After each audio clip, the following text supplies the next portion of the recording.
네, 안녕하십니까. 오늘 벌써 우리 물질 추출론 8주차 강의가 되네요. 8주차 강의 시작하도록 하겠습니다. 8주차 강의는요, 여러분들하고 전기영동법에 대해서 같이 공부를 하겠습니다. 전기영동 그러니까는 언제 한번 들어봤던 것 같으죠? 사실은 우리 2학년 때 콜로이드 및 계면과학 시간에 바로 이 콜로이드의 또는 계면의 전기적인 특성 이런 부분에서 전기영동법에 대해서 잠깐 언급을 했습니다. 그래서 단백질의 분리라든가 DNA 분리라든가 이런 데 이제 활용을 할 수 있다라고 하는 얘기를 이제 했었고요. 바로 저쪽에 그림에서 보시는 게 뭐냐면은 전기영동을 통해서 나타난 DNA의 패턴이죠. 맨 왼쪽에 있는 M이라고 하는 것이 예를 들어서 어떤 사건 현장에서 채취가 된 그런 이제 것으로부터 분석한 DNA의 그런 패턴이에요. 그랬을 때 용의자들이 한 7명이 있었는데요. 용의자들 7명으로부터 DNA를 채취를 해가지고 그래가지고 분석을 했더니 저렇게 DNA의 패턴이 1번서부터 7번까지 쭉 나왔다 라고 했을 때 어떤 사람이 어떤 용의자가 범인일 가능성이 가장 높으냐 라고 하는 이제 그런 것들을 갖다가 우리가 분석하고 또 해석하고 그러는 데도 이제 쓰이는 그런 것이 바로 전기영동법이에요. 여러분들이 보시기에 지금 어떤 용의자가 몇 번 용의자가 가장 범인이라고 생각이 되는 그런 사람인가요? 좀 한번 보세요. 어떤 걸 것 같아요? 글쎄 5번 또는 6번이 가장 그래도 가능성이 높겠죠. 그죠? 그래서 5번 또는 6번인데 과연 어느 쪽이 더 가까울지. 물론 이제 요거는 이제 기본적으로 1차적으로 이렇게 해서 이 용의자들을 갖다 자꾸 줄여가는, 좁혀가는, 그리고 조금 더 확률을 높여가는 이제 그런 데도 이제 실제는 이제 사용을 하고 있는 그런 기법입니다. 자, 오늘 그러면 전기영동법에 대해서 같이 한번 살펴보도록 할게요. 자, 전기영동은 이렇게 표현을 하고 있습니다. 전기장 안에서 하전된 입자가 양극 또는 음극 쪽으로 이동하는 현상을 우리가 전기영동 이렇게 이야기를 한다. 요거를 한자로 쓰면은요, 전기는 그대로 전기고, 영은 뭐냐면은 헤엄칠 영자예요. 헤엄쳐서 움직인다는 거죠. 즉, 어떤 물질이 움직이는, 그런 방법을 통해서 이제 분석을 하는 방법이고요. 이때 이동하는 속도에 미치는 영향은, 입자의 전하량 또는 입자의 크기나 모양, 그리고 용액의 pH와 점성도, 더불어서, 용액에 있는 다른 전해질의 농도와 이온의 세기, 그리고 요 전해질들이 이동을 할 때, 그럴 때 그 이동하는 지지체, 그 지지체의 종류 이런 것들이 영향을 미치게 됩니다. 또 그리고 어떤 용액에서 하전 알맹이의 이동 속도는 분자 자체의 성질에 따라서 결정이 된다라고 이야기를 합니다. 이 바로 전기영동을 통해서 우리가 이제 분리를 하거나 또는 분석을 하는 그럴 때 이제 많이 응용이 되는 분야가 뭐냐면은 아미노산이라든가 또는 뉴클레오티드, 단백질 이런 것과 같이 주로 이제 어떤 용액 상태에 있을 때 이제 하전된 상태, 마이너스 혹은 또는 플러스로 이제 전하를 띠는 그러한 물질들을 분리할 때 그리고 분석할 때 이럴 때 매우 효과적인 수단으로 이제 사용이 되고 있습니다. 그리고 전기영동은 주로 이제 바로 그렇게 이제 어떤 전하를 띠고 있는 그런 부분이니까는 대부분 이제 이온 같은 형태의 물질을 갖다가 이제 분리를 하는데 유리한 것이죠. 전하를 전혀 띠지 않으면은 사실 움직이지 않을 거란 말이에요. 그렇죠? 그런 것들은 이제 분석하거나 분리하기에 이제 곤란하겠죠. 또 유동성 매체로는 바로 이제 전해질들이 이동을 하는 유동성 매체로는 액체 또는 이제 기체가 사용이 되는데요.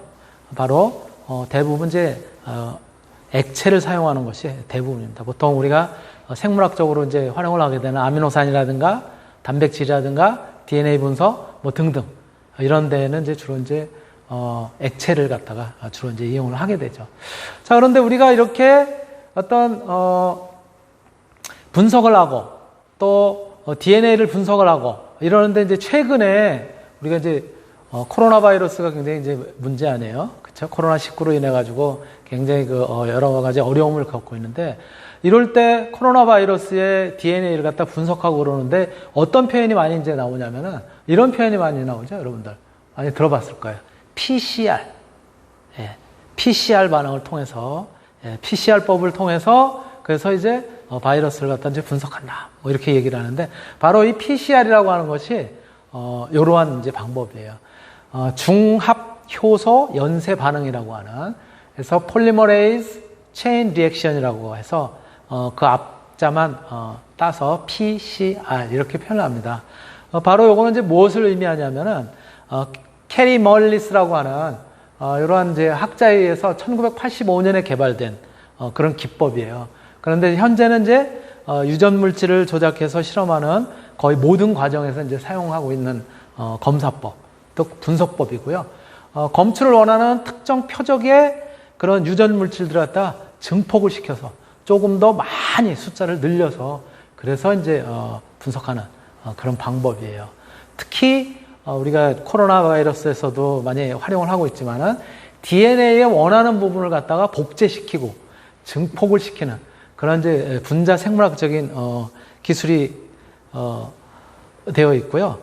이 기술은 이제 사람의 게놈 같이 굉장히 복잡하고 양은 굉장히 미량인 그런 경우에 이제 DNA라든가 이런 것들을 분석하고자 하는 연구자들 이런 사람들이 특정 DNA 단편만을 갖다가 선택적으로 증폭을 시켜서 그래서 그 양을 갖다 늘려가지고 그래가지고 분리를 하거나 분석하는데 이제 활용하는 기법이죠.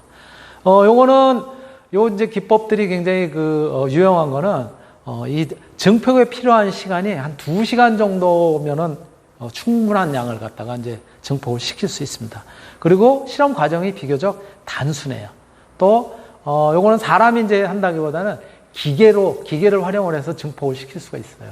그래서 PCR 그리고 여기서 파생한 그런 이제 다양한 이제 분석 혹은 이제 분리 기법들 이런 것들은 분자 생물학이라든가 의학이라든가 또는 범죄 수사 그리고 생물 분류 이런 것 같은 이제 다양한 분야의 DNA를 갖다 취급하는 그런데 이제 널리 응용이 되고 있고 조금 전에도 말씀드렸던 것처럼 바로 우리 코로나 바이러스를 갖다가 우리가 감염이 됐는지 안 됐는지 이런 것들을 갖다 분석하는데도 바로 이렇게 PCR이라고 하는 중합 효소 연쇄 반응을 통한 어떤 DNA를 갖다 증폭을 시킴으로써 그럼으로써 이제 우리가 그 검출을 할 수 있는 그런 기법인 것이죠. 네. 그렇다면은 바로 이렇게 DNA를 전기영동을 통해서 그래서 분리하고 또 분석하는 그런 원리는 이제 무엇인지 우리가 좀 잠깐 살펴볼 텐데요. DNA의 전기영동이라는 것은 보통은 이제 어디에서 진행을 하게 되냐면은 한천계리요. 아가로스라고 하는 아가로스 젤이라고 하는 한천계상에서 전기적인 힘을 이용해서 DNA를 분리하고 그럴 때 이제 사용하는 방법이 바로 DNA 전기영동법입니다. 전기장에 의해서 분자의 이동도에 따라 가지고 그래가지고 이제 DNA를 갖다 이제 분석을 할 수가 있어요. DNA 크기를. DNA라고 하는 것은 여러분들이 잘 아는 것처럼 DNA 이제 줄기를 갖다 구성하는 것들은 조금 뒤에 그림 다시 나오겠지만은 당에 이제 염기하고 그리고 인산이 같이 달려 있어요. 당과 염기 그리고 인산으로 이렇게 이루어져 있는 거죠. DNA라는 것이. 바로, 그런데 이제 거기에 주요 줄기인 인산, 백본이라고 하는 이제 주요 줄기인, 주요 한 구성이 되는 그런 이제, 요소인, 포스페이트 그룹, 인산 그룹이라는 것은 음전화를 갖다 띄게 됩니다. 바로 음전화를 띄게 되기 때문에 바로 이 DNA 전체도 음전화를 갖다 이제 띄게 돼요.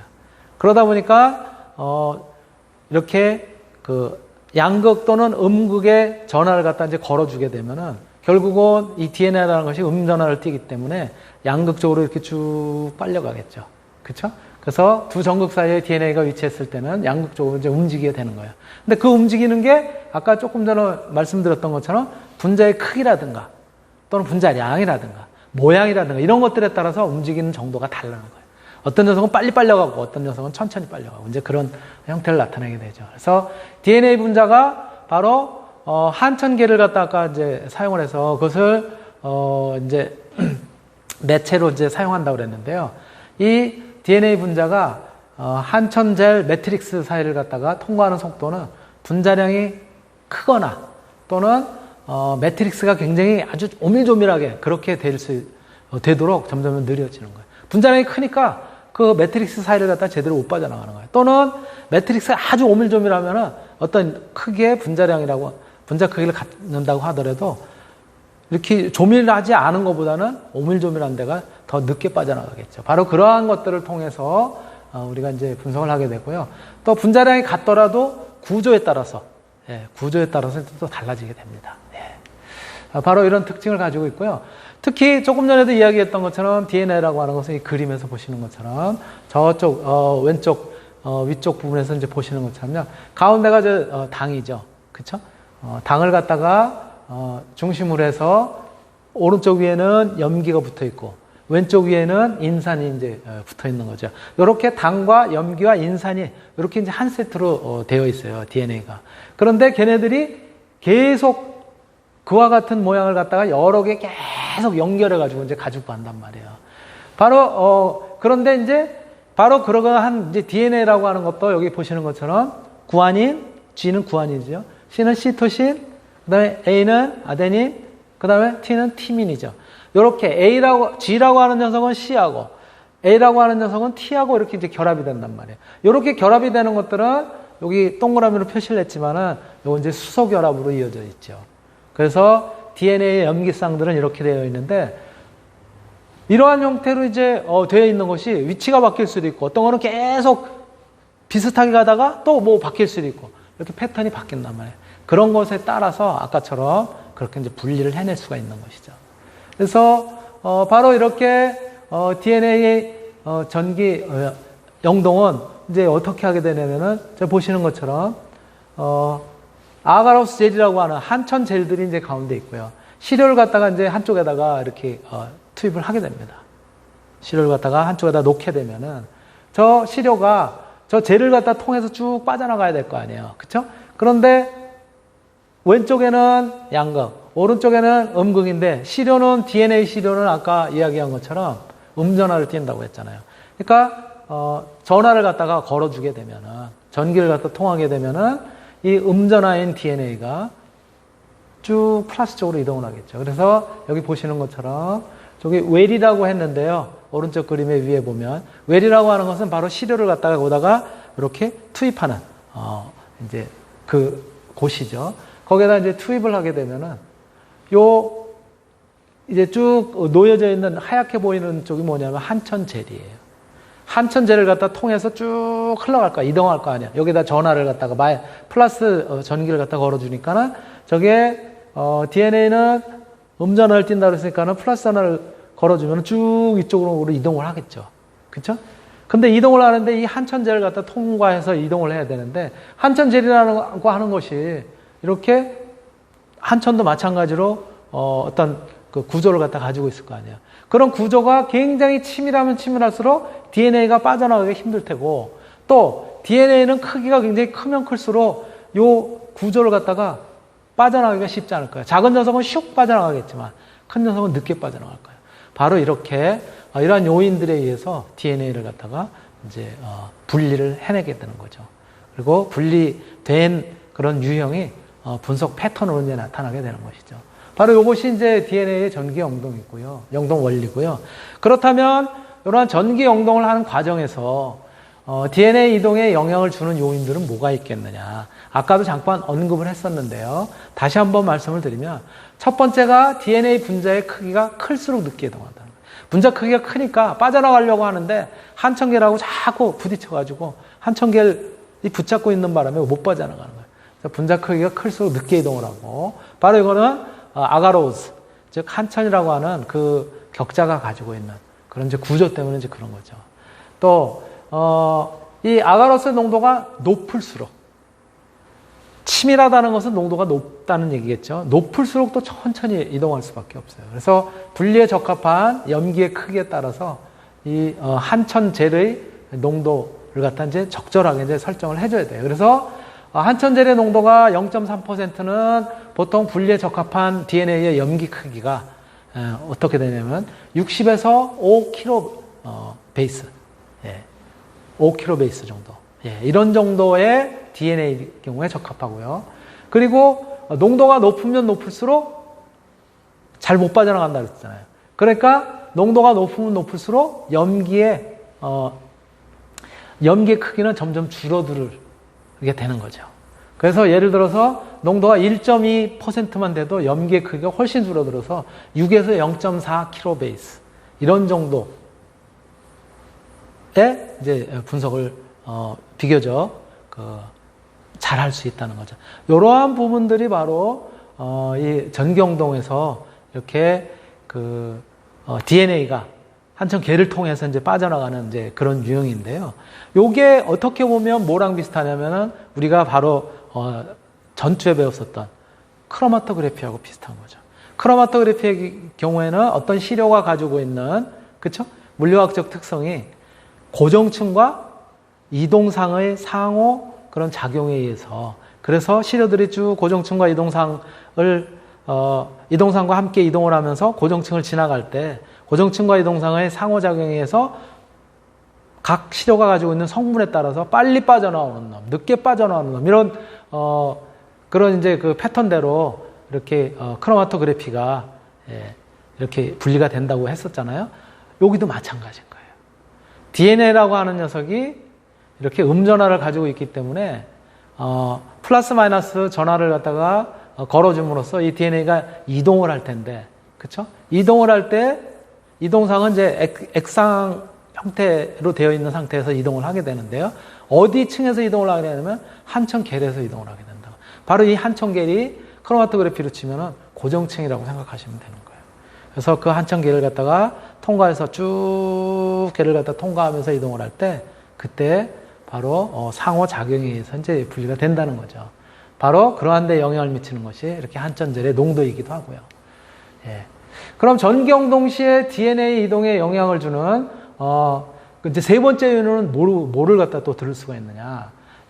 지금 말씀드렸던 것처럼 이제 한천젤의 농도라든가 또 어떤 이제 DNA 분자의 크기라든가 이제 이렇다고 그랬는데, 세 번째는 DNA 형태에 따라서도 이동 속도가 달라져요. 일반적으로 슈퍼코일드. 슈퍼코일드라는 건 뭐냐면 완전히 이제 코일이 완전히 뭉쳐져 있는 경우예요. 그런 형태. 첫 번째. covalently closed circular. 이렇게 막 뭉쳐놓은 상태.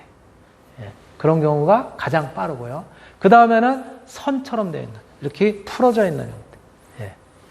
선처럼 되어 있는 경우가 이제 풀어져 있는 경우고요. 그 다음에 세 번째가 풀어져 있긴 한데 이렇게 적당히 꼬여서 풀어져 있는, 비교적 코일상의 서큘러 상을 갖다 이제 보이는 이런 형태가, 얘는 그나마 선으로 되어 있는 경우는 이렇게 빠져나갈 때는 잘 빠져나갈 거예요. 옆으로 빠져나가기는 힘들겠지만, 그런데 이렇게 약간의 코일 형태, 이런 서큘 형태를 갖다가 이뤘을 경우에는 지나가면서 막 부딪힐 거예요, 옆에. 그렇죠? 붙잡힐 거란 말이에요. 그래서 가장 늦다는 거예요. 그래서 저기도 이제 보신 것처럼 저기 DNA의 패턴을 보신 것처럼요, 전기영동 패턴을 보신 것처럼 제일 빨리 빠져나가는 것은 슈퍼코일드 형태. 그렇죠? 완전히 뭉쳐있는 형태. 그래서 아주 작은 그런 이제 형태고, 두 번째가 이제 선상, 세 번째 제일 늦게 나가는, 저 위에서부터 이렇게 쭉 진행이 되는 건데 제일 늦게 나가는 녀석이 이렇게 코일이 적당하게 그래도 있는 그런 유형인 거라는 거죠. 바로 이러한 형태를 갖다 통해서 우리가 DNA를 갖다 이제 분석을 할 수가 있습니다. 그래서 이렇게 여러 가지 요인들이 이제 DNA에 이런 전기영동을 통해서 이제 그 분리가 될 때 미치는 영향인데, 그 이외에도 이제 네 번째로는 부하되는 전압이 크면 클수록, 즉 잡아당기는 힘이 크면 클수록 빨리 이동을 하겠죠. 그렇죠? 그래서 전압이 높을수록 이동 속도가 빠른 거고요. 다섯 번째는 전기장의 방향. 예, 방향이 바로 앞쪽에서 끄느냐, 옆쪽에서 끄느냐, 이런 것들에 따라서도 다를 거란 말이에요. 그쵸? 그래서 전기장의 방향, 이런 것들이 이제 이동 속도에 영향을 미치는데, DNA가 마이너스 전압을 띠기 때문에 바로 플러스 방향을 갖다가 직진하는 것이 제일 빠르겠죠. 그쵸? 예, 근데 직진이 아니라 옆에서 잡아당긴다라든가 이러면은 굉장히 그 긴 거리를 돌아서 가야 되기 때문에, 그래서, 이제, 분리속도, 예, 이동속도에도 이제 영향을 미치게 되고요. 그리고 이제 여섯 번째가 뭐냐면 ETBR이라고 하는, 여기서 이제 쓰게 되는 이제, DNA를 갖다 염색하는 시학이에요.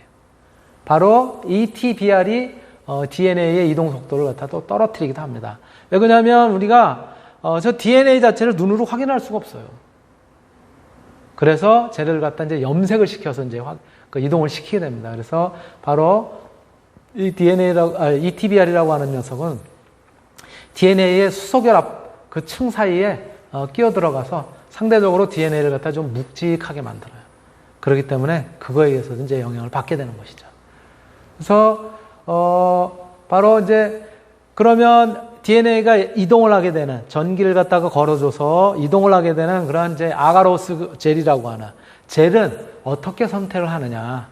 젤의 종류에 따라서 이제 달라질 수 있기 때문에 보통 한천 젤 같은 경우에는 분자량이 100에서 20kbps, 20kbp, 킬로베이스 정도, 이런 정도에서 이제 많이 활용을 하는데요. 비교적 해상력이 작은 편이에요.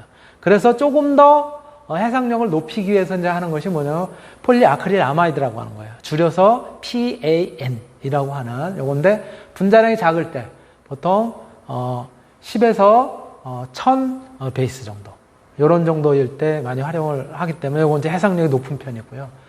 또 핵산의 디내추레이션에 따라서 이제 핵산의 이제 디내추레이션이라는 건 뭐냐면은 염기 서열이 어떻게 그 배열이 되어 있느냐, 이런 것들에 따라서 이제 우리가 분석을 갖다 이제 무엇을 주로 이제 활용을 하느냐, 이런 것들이고요. 바로 DNA 같은 경우에 이제 뭐 이를테면 디네이처링 젤을 갖다 이제 사용하고, RNA 같은 경우에도 마찬가지로 이제 디네이처링 젤이라든가 이런 것들을 이제 사용하는데, 그 유형으로는 RNA의 경우에는 약간 알칼리성이거나 포름알데히드라든가 염소가 첨가된 그러한 젤을 갖다 이제 사용을 하고, 일반적인 DNA 같은 경우는 그냥 통상적인 젤을 갖다 이제 쓰게 됩니다. 그리고 분리하고자 하는 물질에 따라서도 마찬가지, DNA를 분리하고자 할 때는 주로 이제 일반적인 한천제, 예, 이런 것들 갖다 이제 많이 쓰고요. 또는 이제 페이지라고 하는 그런 이제 젤도 이제 쓰는데요. RNA 같은 경우는 조금 전에 말씀드렸던 것처럼 포름알데히드를 갖다 이제 포함하는 그런 이제 한천제, 이런 것들을 쓰고요. 그 다음에 단백질 같은 경우는 SDS. SDS는 뭐냐면 소듐 도데시 설페이트, 우리 계면활성제예요. 그래서 계면활성제하고 같이 이렇게 만들어진 PAG, PAG, 그러한 이제 젤을 갖다 통해서 단백질 같은 경우는 우리가 이제 분리를 하기도 하죠. 바로 이렇게 전기영동을 갖다가 할 때 목적하는 바가 무엇이냐에 따라서 젤도 이제 선택을 하게 되는 것이죠. 바로 이렇게 이제 우리가 어떠한 요인들이 전기용동에 영향을 미치는지를 갖다 살펴봤는데, 그럼 여기에 사용하는 이제 시약들은 무엇이 있겠느냐? 저기 보시는 것처럼 TA 버퍼는 완충용액이에요. 완충용액은 우리 피 같은 경우도 이제 어느 정도의 산이라든가 염기 이런 것들이 갑자기 들어와도 그것을 완충시켜주기 때문에 거의 변하지 않는다 그랬죠. 바로 이러한 분석을 하는데, 생물체를 분석하는 데 있어서도 완충용액을 갖다 이제 쓰게 됩니다. 그 다음에 두 번째가 한천, 젤을 만드는 한천이고요. 세 번째가 레더예요. 거기 이제 그 시료를 갖다가 이렇게 적당하게 분리를 해주는. 그리고 네 번째가 이제 로딩 다이예요. 염색을 갖다 이제 DNA 염색을 갖다 이제 시켜야 되기 때문에, 높은 밀도에는 DNA를 갖다가 웰레에 안착을 시킬 수 있도록 하고, 염색 성분을 가지기 때문에 우리가 눈으로 쉽게 확인할 수 있는 거예요. 이것이 바로 이제 다이고요, 염료고요. 그 다음에 이제 ETBR 같은 경우도 DNA를 염색시킨다고 그랬잖아요. 그래서 대표적인 DNA 염색 물질이에요. 전기 영동을 통해서 DNA를 갖다 이제 확인하는 데 사용을 하는데, 이 ETBR의 경우는 이제 바로 BR이라고 하는 것이 저기 또 보신 것처럼, 에티디움 브로마이드, 브롬이거든요. 브롬 할로겐족들은 이게 염소도 그렇고, 이게 발암성의 위험성이 있어요. 그래서 발암 물질이기 때문에 굉장히 주의해야 될 그런 이제 필요성이 있습니다. 그래서 바로 이제 전기 영동에 이제 사용되는 ETBR이라고 하는 에티디움 브로마이드 같은 경우 저런 구조를 갖다 갖추고 브롬이라고 하는 저런 이제 이온들이 이제 달려 있는데요. 그랬는데 바로 얘네들은 이렇게 DNA에 요 나선 구조에 틈에 이렇게 적절하게 스며들어가 가지고 그래가지고 색깔을 갖다 이제 나타내게 되죠. 그리고 여기서 이제 사용하는 이제 재료들 이런 거는 전기영동 장치, 그 다음에 이제 버퍼, 아까 완충용액, 핍, 마이크로 피펫으로 이렇게 이제 시료를 넣겠죠.